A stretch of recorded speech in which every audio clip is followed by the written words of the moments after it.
ఓం శ్రీ సాయిరామ్. శ్రీ సత్యసాయి పరబ్రహ్మణే నమః.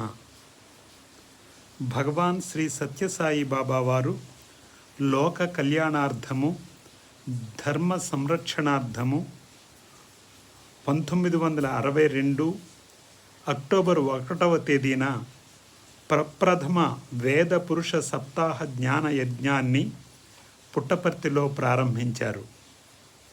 అప్పటి నుండి ఘనాపాఠిలతో, మహారుత్విక్కులతో ప్రతి సంవత్సరము వైభవంగా ఈ క్రతువు ప్రశాంతి నిలయములో వేలాది మంది సమక్షములో జరుగుతూ ఉన్నది.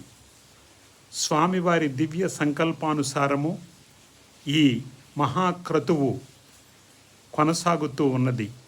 జై సాయిరామ్.